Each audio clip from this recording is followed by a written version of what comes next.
Wisconsin's U.S. Senate race will be a top race in 2018, crucial to control of the Senate. So far, two Republicans, State Senator Leah Vukmir and Delafield businessman and Marine veteran Kevin Nicholson, are battling it out, hoping to win the August primary and the right to challenge Democratic incumbent Tammy Baldwin in November.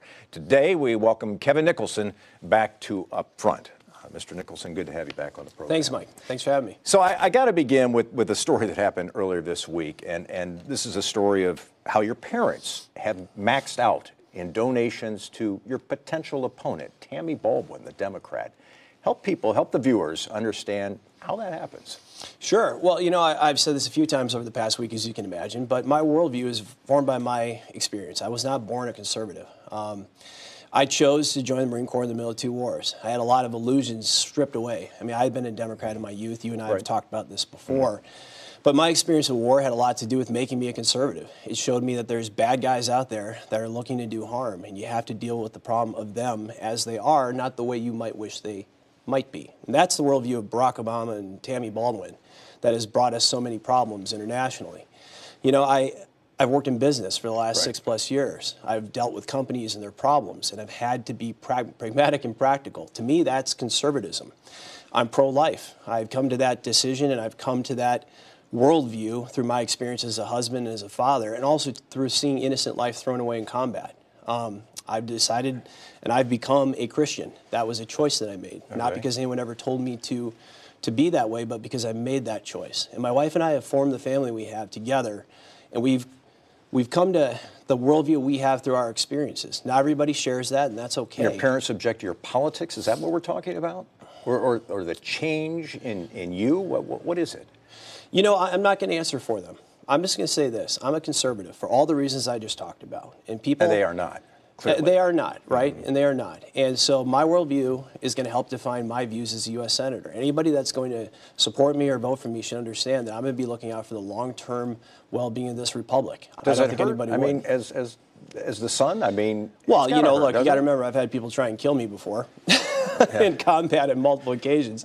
So no, I got pretty thick skin. And I don't take any of this personally because I look at this, again, as I'm trying to safeguard a country for the future of my children. Well, let's talk a little bit about some of the things that are happening in the world today. I want to ask you about the school shooting in Florida, because I see on your website you talk about Wisconsin values. You are a veteran, clearly, a proud gun owner, strongly believe in the Second Amendment. But does anything need to be done, in your opinion? Do we need to take another look at a ban on these military-style assault weapons? Do we need to have expanded background checks? Does anything need to happen? Something needs to be done. What I get frustrated about as a father is when politicians get out there and tweet or give out trite statements on a ban which won't work, or a background check which was done. Why do you say it won't work? Well, let me run through this all. Yeah. Or a background check which was done in the case of Florida and did not stop the shooting. The reality is we're a nation of 300+ million people. There are more guns in this country than there are people. If somebody wants to obtain a firearm to commit a crime, a heinous crime, a disgusting crime like this that puts children in harm's way and ends up taking innocent life, they're going to do it. So we can't do anything to... No, let me just talk through this for a moment.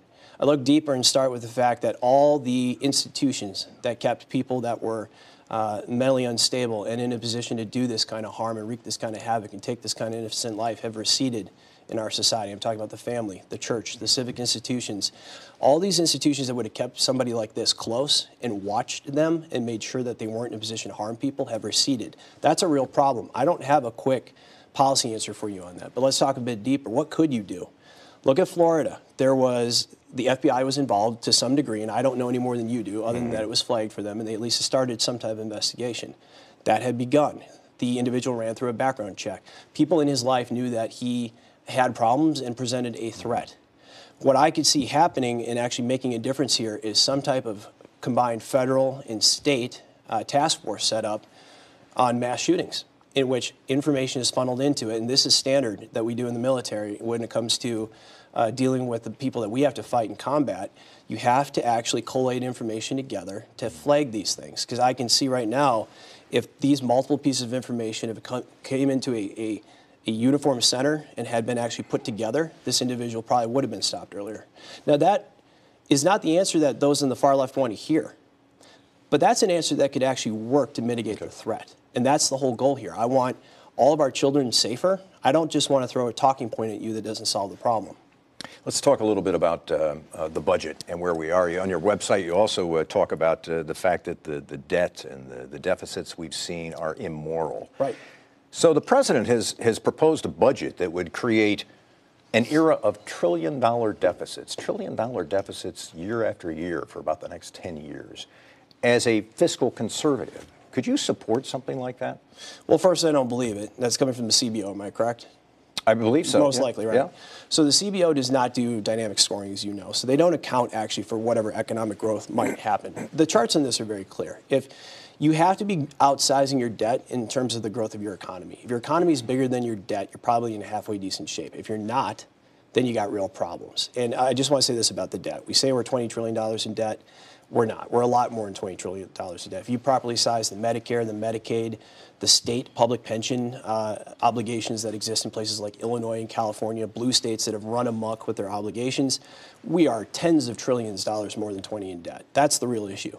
We have to be growing the economy in part to outsize that debt. I mean, in part to create opportunity for people, of course. But that means a low, broadly applied and consistent set of tax rates that are, frankly, simple to understand and applied across all industries and all people. That is the best long-term formula for growth that actually puts people and the economy in a better position. Now, that's the first part of it.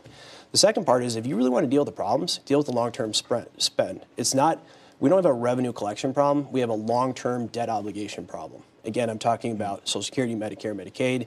What are we doing in those instances to make sure that that spending doesn't get out of control? Because if we just let it on its current trajectory, all the federal government's going to be doing is debt service and health care in about 15 years. What difference would it make if Eric Hovde were to get into this race on the Republican side? You're asking, you need to ask a pundit that question, not a candidate. Well, you can play the role of the pundit right now. Yeah, so, well, I'm probably the worst pundit you'll ever have. My campaign is going to keep doing what it's doing. We're bringing a message that you need an outsider with credible experience and a clear understanding of what the people of Wisconsin are worried about. So, we're doing what we need to do to bring the message to the people of Wisconsin that there's a better way to handle the problems in Washington. You got to have an outside perspective.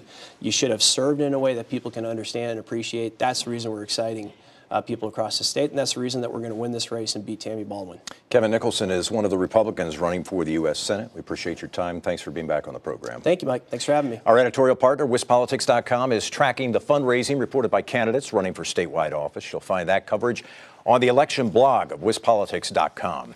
Coming up next, the fight over filling some wetlands.